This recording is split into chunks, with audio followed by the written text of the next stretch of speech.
खड़ा कर दे।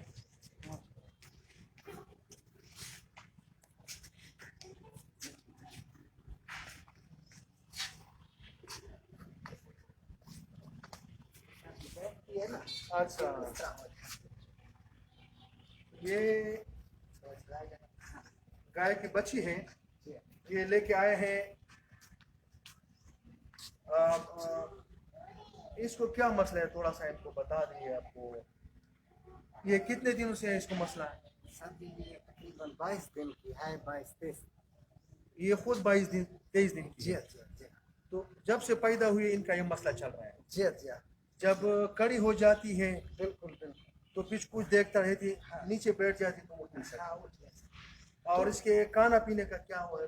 दूध पीती है? जी हाँ, दूध भी सही पीती है। अच्छा जी हाँ, ये छोटा पेशाब भी सही करती है। अच्छा। तो बड़ा जो था ना, पहले थोड़ा मसला था, हाँ, बदबू आती थी, अब नहीं। अच्छा। जी हाँ। अब इसको मसला आपके क्या मतलब कि जो लेके आए हैं, आप क्या कहते हैं कि मसला क्या है? बस ये मसला है सर जी, कोई बुखार है या पता नहीं क्या है, ये आंखों में पानी है। हाँ, हाँ। देखो ना। हाँ।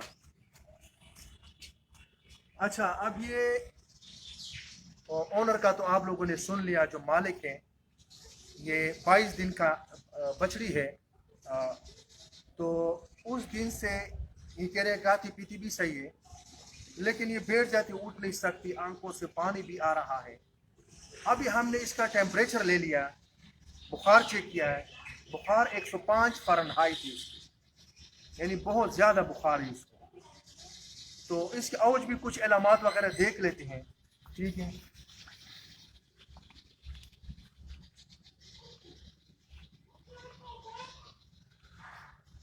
ये देख लिए सारा, ये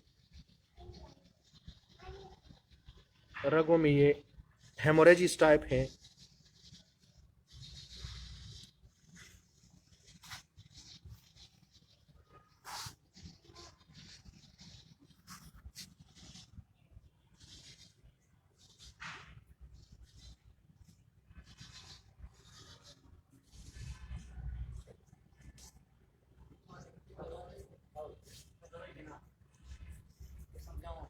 ये इस एज में ये टेलेरियोसिस के केस बहुत ज़्यादा होते हैं, ख़ासकर ये जो क्रॉस ब्रीड होते हैं, फ्रीजियन वगैरह या जो भी होते हैं, इनमें ज़्यादातर ये केसेस आते हैं।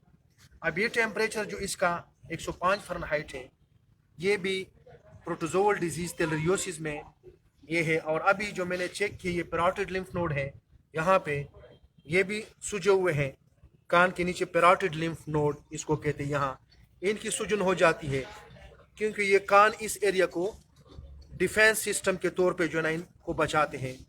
यहाँ है सबमेंडिबुलर लिम्फ नोड, ये जो एरिया है मैंडिबल है, ये हड्डी जो इसको मैंडिबल कहते हैं, इसके नीचे यहाँ पे है submandibular lymph node. Lymph node उसको कहते हैं बॉडी जो डिफेंस सिस्टम होती है, जो इस एरियाज को मुकम्मल बचाती है जरासीम के अटैक से, तो उनकी भी सूजन हो जाती है।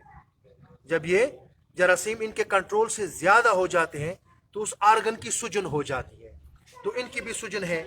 यहाँ पे है सबस्केपुलर लिम्फ नोड, क्योंकि ये स्केपुला है, ये स्केपुला है, इस स्केपुला के नीचे भी यहाँ पे लिम्फ नोड होते हैं, इसको कहते हैं सबस्केपुलर लिम्फ नोड। तो टेलेरियोसिस में इन जितने भी लिम्फ नोड हैं जो इसके बॉडी को प्रोटेक्ट करते हैं तेलीरिया परवा की वजह से, जो जरासीम का नाम है तेलीरिया परवा, उनसे बचाने के लिए ये सिस्टम लिम्फ नोड काम करते हैं, उसको ख़त्म करने यानी उस जरासीम को ख़त्म करने के लिए इम्यून सिस्टम को बूस्ट अप करते हैं। लेकिन चूंकि जब जरासीम ज़्यादा हो जाता है तो फिर उस लिम्फ नोड के कंट्रोल से निकल जाता है। फिर क्या हो जाता है कि वो उस लिम्फ नोड की स्वेलिंग हो जाती है, उसके कंट्रोल से जब निकल जाता है फिर वो बीमारी पैदा कर देते, टेम्परेचर बढ़ा देते हैं। तो इस जो काफ है, फीमेल बछड़ी है, इसमें चूंकि ये खाती पीती भी है, बाकी भी सब कुछ वो नॉर्मल है, टेम्परेचर इसका नीचे नहीं आ रहा।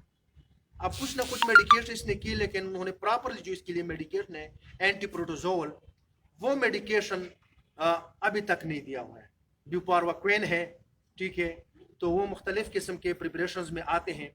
वो अभी तक इन्होंने एंटी प्रोटोजोअल नहीं लगाया, जिनकी वजह से इनका अभी तक टेम्परेचर 22 दिन से इसी तरह चल के आ रही है और ये दिन ब दिन कमज़ोर होती जा रही है। तो अभी चूंकि ये लेके टेम्परेचर हमने ले लिया, टेम्परेचर 105 है, और साथ साथ हमने सारे लिम्फ नोड भी तय किए। आइज़ में यहाँ पे जितने भी स्मॉल कैपिलरीज हैं उनमें ये देख लिए सारे हेमोरेजिस है। ये मुकम्मल जो है ना आप देख लें, ये सारे हेमोरेजिस आपको महसूस हो रहा है, तो ये भी उसमें है। ठीक है, उसके बाद आप एक सिरिंज लें,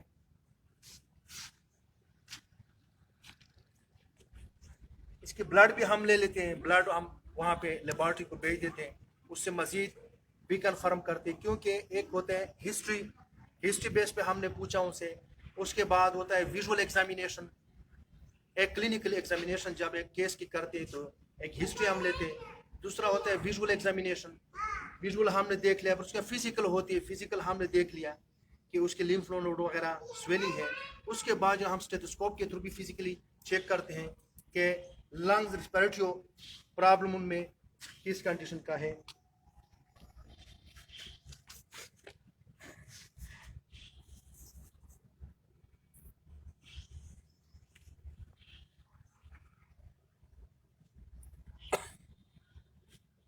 डिफिकल्ट रिस्पायरेशन है, डिस्पनिया, और आप देखते हैं कि लेक्रीमेशन, आंख से आंसू भी आ रहे हैं, लेक्रीमेशन भी है। ठीक है, मुंह से कभी कभी जो है ना जाग भी आता है। ये देखो जाग वगैरह अभी भी है, जागी टाइप। तो सारे इंडिकेशन ज़्यादातर जितने भी है ये जाहिर करते हैं इसको टेलरियोसिस को।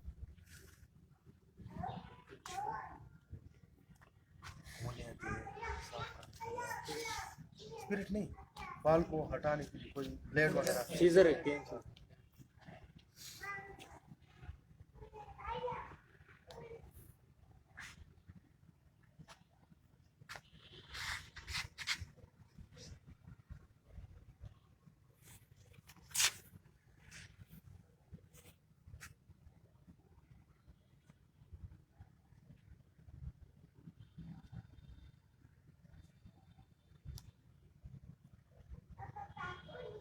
वरना फिर जुगुलर से नहीं।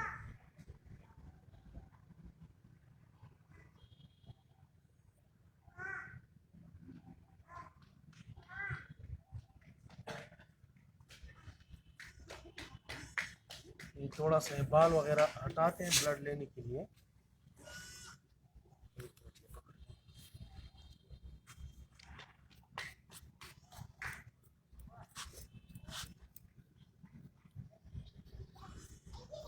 वो कार्टन ले आओ साफ करने के लिए। अच्छा, काटन से कटे हैं स्पिरिट और काटन नहीं देखा है।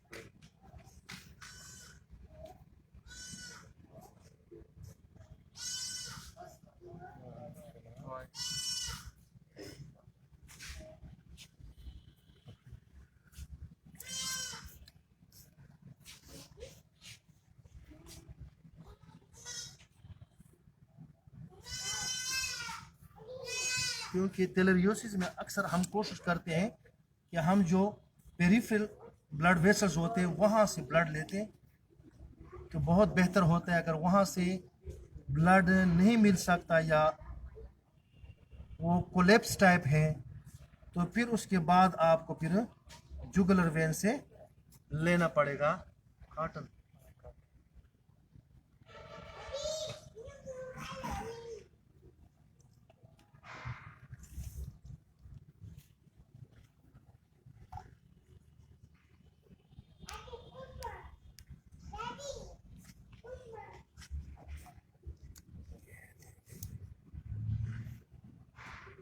से प्रेस कर दें। अच्छा, ब्लड जब भी लेना है, ब्लड वगैरह लेने के लिए, तो हम चूंकि ब्लड वेन से ही हम लेते हैं, आर्टरी से नहीं लेते। अब चूंकि वेन आर्गन से पीछे से हम पेरिफेरी से ब्लड लेके जा रहे हैं दिल की तरफ, तो यहाँ हम प्रेस कर लेते हैं, फिर इसकी स्वेलिंग हो जाती है, मतलब कि फिर प्रोमिनेंट हो जाते हैं। उसके बाद फिर जो है ना हम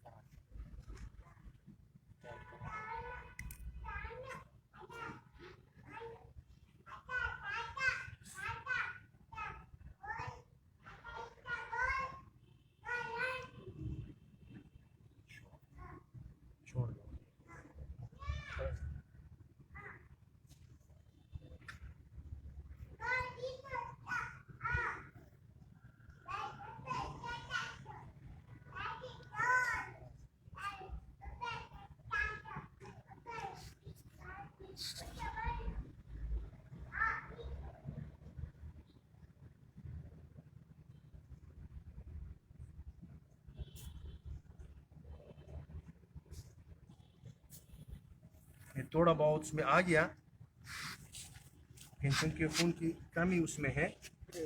हाँ, कहाँ से निकालना है? इसे निकालना है। वो करें ना। ये देखें, ये तो 5 कौन वाली वो जरा? पतली होती है। हाँ, बहुत बारीक होती है। तो ये मैंने बता दिया, देखो कुछ ना कुछ ले लिया, बहुत बारीक होती है, लेना बहुत मुश्किल होता है, एक्सपर्ट बंदा ही वो कर सकते हैं। आप कुछ ले लिए चूंकि वो कोलेप्स है, तो ये वो कान साफ कर ले।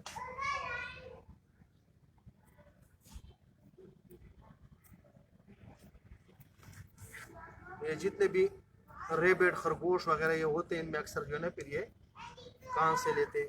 अब यहाँ से लेना आसान है जुगुलर वेन से, लेकिन हम कोशिश करते हैं कि इनकी रिजल्ट जो है ना वो बेस्ट से बेस्ट आ जाए।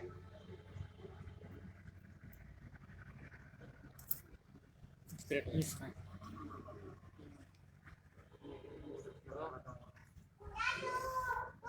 वो काट लिया। ये ना ये ये तो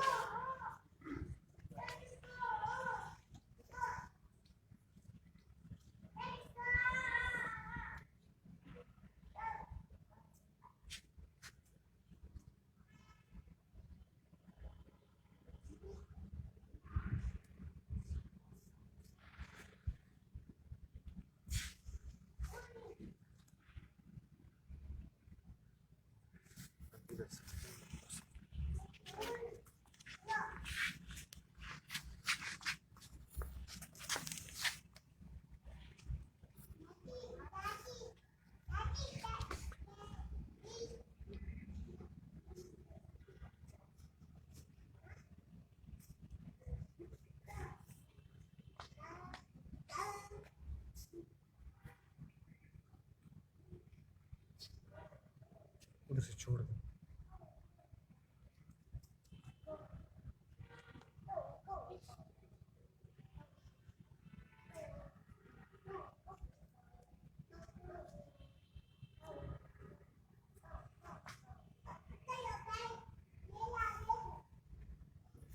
बहरहाल कुछ ना कुछ वो आ गया ना। दूसरा सीन लिया ताकि जुगलर से ले लें।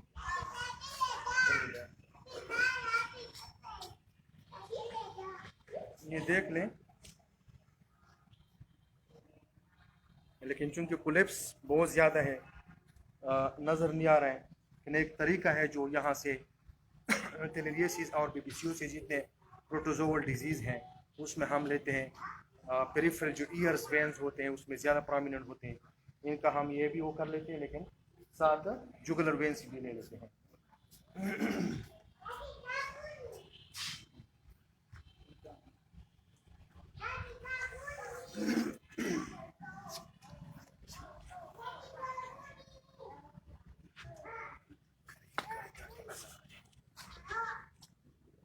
ये जुगुलर वेन है।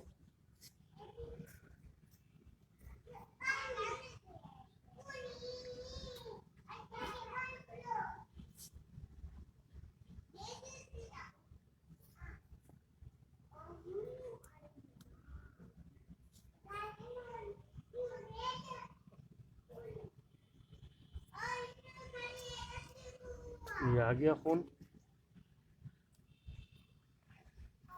इसको अब हम फिर लैब भेजते हैं, उसके बाद जो है इसके टेस्ट करवाते हैं, वो मज़ीद कंफर्म हो जाएगा कि हमने एक तो मालिक से हिस्ट्री ले ली उसके बिहाफ पे, लेकिन पूरा उसके बिहाफ पे भी आप ट्रीटमेंट नहीं कर सकते। उसके बाद फिर हमने खुद उसकी विजुअल एग्जामिनेशन की है, देखा है कि मसला उसमें क्या है। फिर उसके बाद फिजिकली हमने उसको चेक किया है, उसके मुख्तलिफ लिम्फ नोड चेक किया, आइस को चेक किया, पाँव वगैरह जिस्म को स्टेथोस्कोप के थ्रू चेक किया। ये सारा इसकी मुकम्मल एग्जामिनेशन हमने कर लिया। फिर उसके साथ जो ना फिर जो है ना एक लेबॉर्ट्री डायग्नोसिस या सैंपल जो हम लेते हैं लैब को भेजते हैं, उसके बाद फिर वो ऑथेंटिक कंफर्म हो जाता है कि प्रॉब्लम बेसिकली कौन सा है। तो ये हमने एक यहाँ से हमने वो ले लिया जो ईयर वेन है, जो पेरिफेरल वेन है, वहाँ से प्रोटोजोअल डिजीज़ में हम ज़्यादातर वहाँ से लेते हैं, तो वहाँ से भी ले लिया है। और साथ जो है ना हमने फिर ये जुगुलर वेन से भी ले लिया। दोनों टेस्ट हम वो कर लेते हैं, उसके बाद जो है ना फिर ये मुकम्मल उसके लिए फिर हम ट्रीटमेंट लिखेंगे, फिर वो ऑथेंटिक टेलरियोसिस, क्योंकि क्लिनिकली बेस पे जितने भी इसके क्लिनिकल साइंस हैं उसके बिहाफ पे more than 60% 70% they will indicate the teleosis cases, teleosis affected case, and after that we will send the sample to the lab, then they will be confirm the case after diagnosis from the lab. तो lab से जब ये इसकी confirmation आ जाएगी तो मज़ीद हमारे लिए बेस्ट हो जाएगा ट्रीटमेंट में लिखने के लिए।